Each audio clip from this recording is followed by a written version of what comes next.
हर हर महादेव। मित्रों, आज आपको एक ऐसे मंत्र और ऐसी विधि के बारे में बताने जा रहा हूं जिसके बारे में आपने पहले बहुत बार सुन रखा होगा, लेकिन आज तक आपको उसकी महिमा के बारे में नहीं पता। उस विधि और उस मंत्र की जो महिमा है ना, उसके बारे में आपको किसी ने नहीं बताया होगा।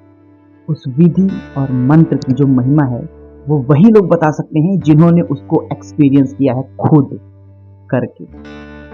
और उसका जो सबसे बड़ा फायदा है वो ये है कि उन्होंने साक्षात दर्शन किए हैं महादेव के ध्यान के माध्यम से।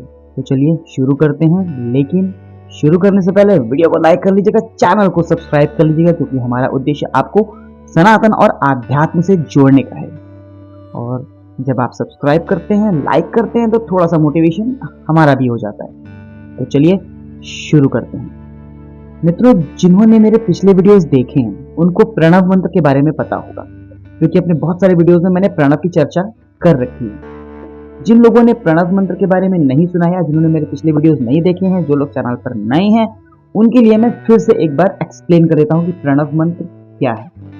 मंत्र बहुत सारे होते हैं, वैदिक मंत्र, साबर मंत्र, बीज मंत्र। प्रणव अकेला मंत्र है जो सृष्टि का आधारभूत है। प्रणव अकेला मंत्र है जो सभी मंत्रों का आधार है। ओमकार अर्थात ओम अकेला प्रणव है, एकमात्र, जो सभी मंत्रों में सबसे पहले उत्पन्न हुआ। शिव जी के निराकार रूप की उपासना इसी मंत्र से होती है। तो आज हम लोग चर्चा करेंगे प्रणव के बारे में। ओम में अकेले इतनी सामर्थ्य है कि आपकी सभी साधनाएं, जितनी भी आप करना चाहते हैं, जो भी साधना आप करना चाहते हैं, सिर्फ और सिर्फ ओम के उच्चारण से पूरी हो सकती है।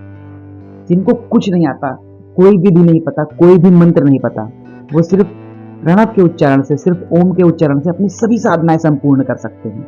मैं पर्सनली ऐसे 3 से 4 लोगों को जानता हूं जिन्होंने सिर्फ विधि और नियम से ओम का उच्चारण करके बहुत सारी चीजें, बहुत सारी उपलब्धियां हासिल करी।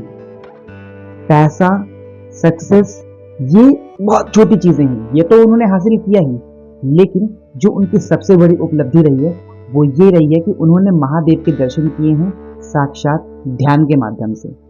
महादेव के दर्शन साक्षात 2 तरीके से ही हो सकते हैं, या तो आप जब सो रहे हो स्वप्न के माध्यम से, और या फिर ध्यान जब आप कर रहे हो तब उस ध्यान में अगर आपको दर्शन हो जाए तो। और स्वप्न में तो बहुत सारे लोगों को दर्शन हो भी जाते हैं।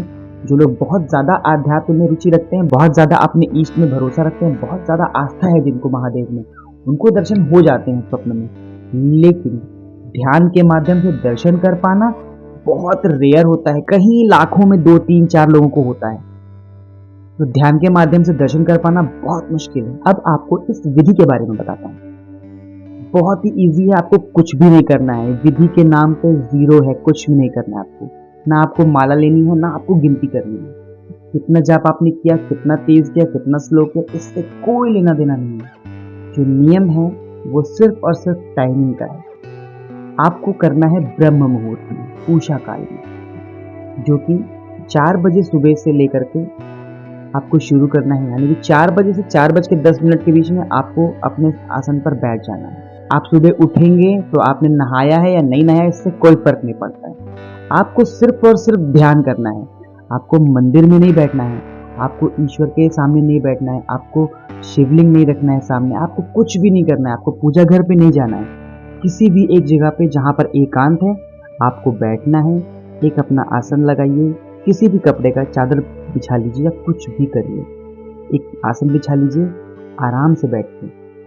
ध्यान करने से पहले 5 मिनट त्राटक आपको करना है। कोई भी एक पॉइंट फिक्स कर लीजिए अपनी आंखों के सामने, और उस पॉइंट पे आपको 5 मिनट तक फोकस करके रखना है। इससे आपका ध्यान लगने में आसानी होगी, आपको बहुत मदद मिलेगी। तो त्राटक कर लीजिए। त्राटक करने के बाद आप ध्यान में बैठिए, रीढ़ की हड्डी को सीधा करिए, आंखें बंद करिए। आपको अपना ध्यान सिर्फ और सिर्फ आज्ञा चक्र पर लगाना है।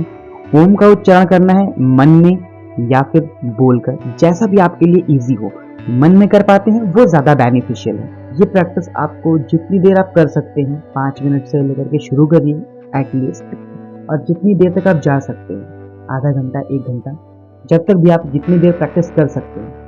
धीरे धीरे सही होगा, लेकिन आपको करना है। ये आपको प्रैक्टिस डेली करनी है और मैं आपको बता देता हूँ कि इजी बहुत है, लेकिन आपको डेली करना है इसको। डेली का मतलब 15 दिन, 20 दिन, महीने भर में नहीं होगा।